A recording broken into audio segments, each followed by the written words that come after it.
ये वीडियो आपको आपके एग्जाम से पहले एक बार देख कर जानी है, ज़्यादा नहीं तो थोड़ी ही सही, पर ये वीडियो आप लोगों की हेल्प ज़रूर करेगी। सबसे पहले हम लोग एडमिट कार्ड से रिलेटेड इशू के बारे में बात करने वाले हैं। काफ़ी सारे बच्चों का जो एडमिट कार्ड है वो शो ही नहीं कर रहा है, तो किसी किसी का शो कर रहा है तो लास्ट टाइम की डेट शो कर रहा है, किसी किसी में सिटी से रिलेटेड प्रॉब्लम हो रहा है, कभी दूसरी सिटी शो कर रहा है तो कभी दूसरी सिटी शो कर रहा है, या फिर आप लोगों का जो रोल नंबर है वो चेंज बता रहा है। तो देखो, रोल नंबर तो चेंज बताएगा बिकॉज एग्जाम जो है वो दूसरी बार कंडक्ट हो रहा है, ठीक है। और रही बात आप लोगों के सिटी वाली, तो जो सिटी वाली जो चीज है, आप लोग थोड़ा सा पेशेंस बना के रखिए। अभी तक चीजें प्रॉपर्ली अरेंज नहीं हुई है, उसको अरेंज होने में टाइम लगेगा, ठीक है।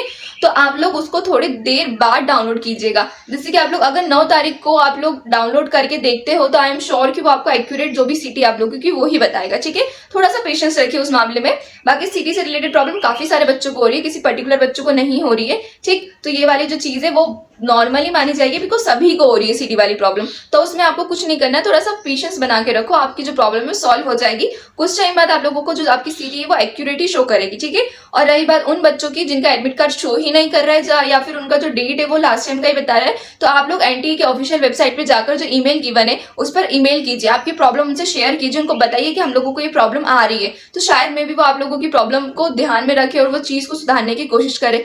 कांटेक्ट करने की कोशिश कीजिए, कांटेक्ट नंबर से, पता नहीं वो रिसीव करेंगे कि नहीं, बट आप लोग अपना बेस्ट दीजिए और उनको परेशान कर दीजिए, क्योंकि ये कोई बात नहीं होती है। पहले पेपर में भी उन लोगों ने ये प्रॉब्लम करी और अभी एडमिट कार्ड में भी ये लोग प्रॉब्लम कर रहे हैं। सब बच्चे परेशान हो रहे हैं, बहुत पैनिक हो रहे हैं। मुझे भी काफी सारे कमेंट्स रिसीव हो रहे हैं, डीएम्स रिसीव हो रहे हैं मेरे इंस्टाग्राम पे। पर्टिकुलरली किसी को आंसर नहीं दे पाती हूँ, इसके लिए मैंने इस वीडियो में ये चीज कवर कर ली, ठीक है। तो टेंशन लेने की जरूरत नहीं है। आप लोग जिनको प्रॉब्लम आ रही है एनटीए को जाके आप लोग ईमेल कर सकते हो। जो सिटी वाले बच्चे जिनको सिटी से रिलेटेड प्रॉब्लम आ रही है वो थोड़ा सा पेशेंस रखो, आपकी प्रॉब्लम ठीक हो जाएगी, ठीक। अब रही बात एक और चीज की, बच्चे बार बार पूछे जा रहे थे दीदी नेगेटिव मार्किंग के बारे में। तो नेगेटिव मार्किंग आप लोगों की इस पेपर में है, एनसीईटी के पेपर में आप लोगों की नेगेटिव मार्किंग है।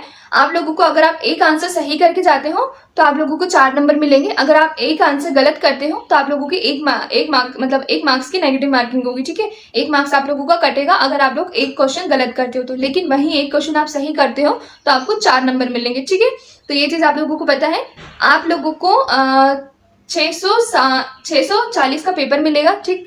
640 का आप लोगों को पेपर मिलेगा। उसमें से आप लोगों की कोशिश रहेगी कि आप लोगों को 350 प्लस तो नंबर लेकर ही आना है।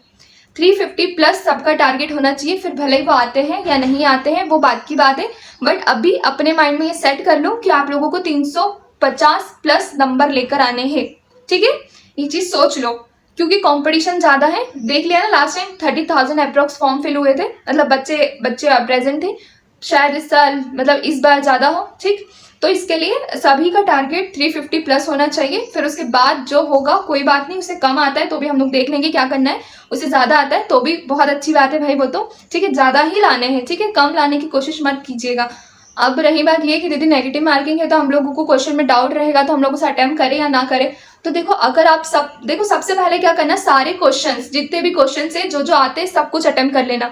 अटेम्प्ट करने का भी एक तरीका होता है। सबसे पहले उस सब्जेक्ट पे जाना जो सब्जेक्ट में काफी कम टाइम लगने वाला है, ठीक। पहले जीटी को मत उठाना, जीटी को सॉल्व करने में, और उसको भाई जीटी में ना बहुत ज्यादा दिमाग लगाने वाले क्वेश्चंस आएंगे तो उनको सॉल्व करने में टाइम लगेगा।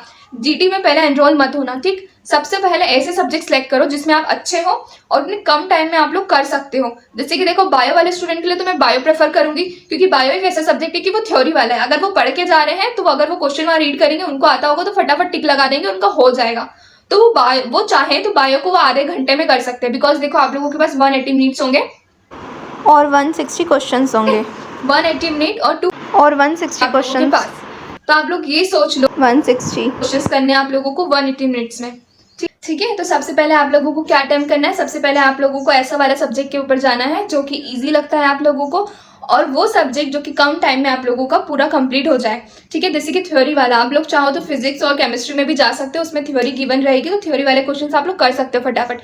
न्यूमेरिकल्स भी रहेंगे पर न्यूमेरिकल्स में थोड़ा सा टाइम लगेगा, तो आप लोग कोशिश कीजिएगा कि पहले जितने भी सब्जेक्ट है जिनमें भी कम टाइम लग रहा है उनको पहले अटेम्प्ट कर लो। और जो ट्रिकी चीजें जैसे कि स्पेशली जीटी में आप लोगों को ऐसे न्यूमेरिकल्स देने वाले हैं, ऐसे क्वांटिटेटिव क्वेश्चंस देने वाले हैं जिसमें आप लोग घूम के रह जाओगे।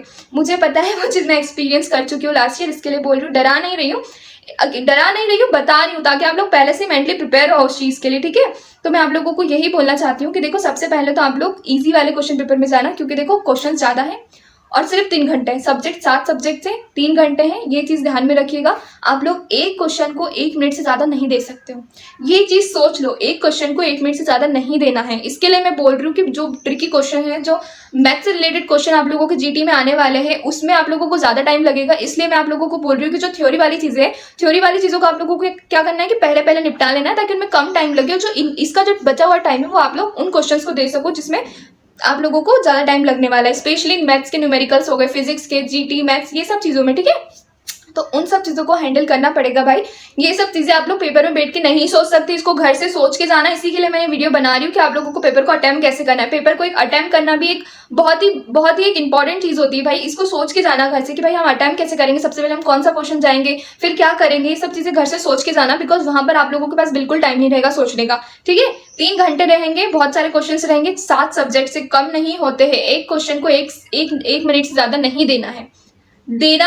कब? तब आप लोग जो थ्योरी वाले क्वेश्चन है उसमें से जो टाइम बचेगा वो टाइम आप इसमें दे सकते हो। टाइम का हमेशा ध्यान रखिएगा। अब हो सकता है कि आप लोगों को वो लोग टाइम बताते रहेंगे, मतलब बेल तो बजती रहेगी, बट फिर भी आप लोगों की कंप्यूटर की स्क्रीन के नीचे आप लोगों को टाइम शो करेगा, ठीक है। वहां से आप लोग एकदम टाइम देखते रहिएगा और क्वेश्चन करते रहिएगा। काफी सारे बच्चों का लास्ट टाइम पेपर छूट भी गया था इसी के कारण से, क्योंकि जो क्वेश्चंस थे वो बहुत ज्यादा ट्रिकी भी आए थे, हम लोगों के लिए तो ट्रिकी थे उस टाइम पे, ठीक है। तो आप कोशिश कीजिएगा कि पहले जो ऐसा क्वेश्चन हो जो आप लोगों के लिए इजी हो, कम टाइम कंज्यूम कर रहा है, उस पर जाओ। जीटी मेरी बात मानो तो जीटी में जो क्वेश्चंस आएंगे वो थोड़े से ट्रिकी आएंगे मेरे अकॉर्डिंग तो उसको थोड़ा सा लास्ट में रख लीजिएगा। आपके ऊपर डिपेंड करता है। अगर आप जीटी में अच्छे हो तो उसको पहले भी रख सकते हो, बट जो बच्चे के लिए जीटी ट्रिकी है उसको थोड़ा सा लास्ट में रख देना। बाकी तो सब कुछ अच्छा होगा। इंग्लिश को देख के डरना मत। इंग्लिश आप बचपन से पढ़ते आ रहे हो, ठीक है, बचपन से उसके क्वेश्चंस लगाते आ रहे हो, ठीक, तो उसको देख के डरना मत, उसको लाइटली लेना। अगर आपने उसको डिफिकल्ट समझा तो आप लोगों को डिफिकल्ट ही लगने वाला है, ठीक है। ये सोचो अरे बचपन से पढ़ते आ रहे ये तो हो जाएगा। अनसीन पेसेज जो आएंगे आप लोगों के, अनसीन पेसेज में तो आप लोग आराम से नंबर गेन कर सकोगे, ठीक। अगर जिस बच्चे ने इंग्लिश 2 बार ली है तो उन लोगों के लिए तो अच्छा है, पैसेज 2 बार रिपीट हो रहा है, ठीक है। तो ये चीज़ आप लोग ध्यान में रखिएगा। सब कुछ पेपर देने से पहले ही सोच लीजिएगा कि पहले कौन सा पोर्शन करना है, फिर उसके बाद कौन सा पोर्शन करना है, किस चीज़ को कितना टाइम देना है, ये सारी चीज़ें पहले डिसाइड करके जाइएगा, ठीक है।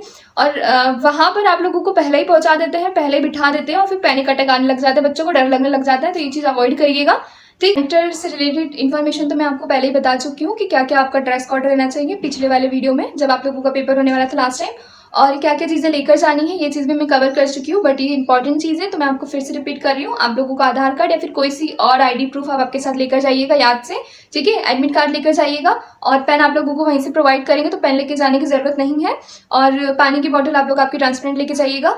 और बस इतनी ही इंपॉर्टेंट इन्फॉर्मेशन थी जो मेरे को आप लोगों के साथ कवर करनी थी। बाकी एट द एंड मैं आप लोगों को अगेन बोलना चाहूँगी कि ऑल द बेस्ट, और आप लोगों का पेपर अच्छा जाएगा बिकॉज आप लोगों ने मेहनत करी है। तो उसकी टेंशन मत लो कि क्या होगा। देखो जो हालत आपकी होगी ना पेपर को देख के वो सभी बच्चों की होगी, ये चीज़ सोचना, भले उनकी नहीं हो रही हो बट ये चीज़ सोचना कि जो हालत आपकी हो रही है वो सभी की हो रही है, ताकि आप लोगों को डर ना लगे। बच्चा अधिकतर क्या डर के मारे जो सही करने जाता है वो भी गलत करके आ जाता है, कन्फ्यूजन के मारे। स्पेशली कन्फ्यूजन बहुत होगा आप लोगों को पेपर में। कोई बात नहीं, बिल्कुल नहीं डरो, जो होगा अच्छा होगा, यही सोचना। जहाँ डेस्टिनी होगी वही चीज़ होगी। इवन आप लोग आपकी डेस्टिनी लिख सकते हो ये पेपर सुधार के, ठीक है। मैं जानती हूँ कि ये आपका जो करियर इस पेपर पे डिपेंड करेगा, क्योंकि आप जिन जिन बच्चों को अंदर से है कि उन लोगों को इस फील्ड में जाना है उन लोगों के लिए तो ये पेपर बहुत बहुत ज़्यादा इंपॉर्टेंट है। पर जो बच्चा ऐसा है कि कुछ नहीं हुआ तो इस पर जंप कर गया है, उन लोगों के लिए भी ये चीज़ इंपॉर्टेंट ही होगी, बिकॉज वो भी चाहते होंगे कि इस चीज़ में एनरोल हो। काफ़ी अच्छी चीज़ है। ऑल द बेस्ट गाइज, जो होगा ठीक होगा और डरने की जरूरत नहीं है। पेपर को देख के पैनिक अटैक आए तो रिलैक्स मारो, चिल मारो, वॉशरूम वगैरह सब कुछ पहले ही होकर आ जाइएगा, ठीक है। बीच में आपको कुछ इंटरप्ट नहीं हो, इस चीज़ का ध्यान रखिएगा। आधा टाइम आप लोगों का इन्विजिलेटर ले लेंगे, ये साइन करो, वो साइन करो, यहाँ कॉपी, यहाँ पर फोटो लगाओ, यहाँ पर ये करो, ठीक है। इन सब चीज़ों को आप लोगों को जल्दी जल्दी करना है, बिकॉज ध्यान रखिएगा सिर्फ 180 मिनट से और 7 सब्जेक्ट से, उसमें एक सब्जेक्ट में 20 क्वेश्चन है, किसी किसी में 25 क्वेश्चन है, ठीक है। ये चीज़ ध्यान में रखिएगा और मिलते हैं नेक्स्ट वीडियो में। वैसे तो मैं आप लोगों के साथ एंड तक बनी रहूंगी, तब तक आप लोगों की काउंसलिंग नहीं होती है। काउंसलिंग से रिलेटेड काफ़ी सारे बच्चों के बहुत सारे डाउट थे, अब हम वो क्लियर करने वाले हैं। जब भी नेक्स्ट वीडियो डलेगा ना, अब वो चीज़ें कवर होगी कि आप लोगों को कट ऑफ क्या जाएगा, काउंसलिंग से रिलेटेड क्या इश्यूज होंगे, कैसे काउंसलिंग के जाना है, वो लोग कैसे बुलाएंगे, सारी चीज़ें मैं आप लोगों को बताऊंगी। इवन आप लोगों के एडमिशन तक मैं आप लोगों के साथ हूँ। डोंट वरी, जो होगा ठीक होगा। मिलते हैं नेक्स्ट वीडियो में। Bye bye, all the best.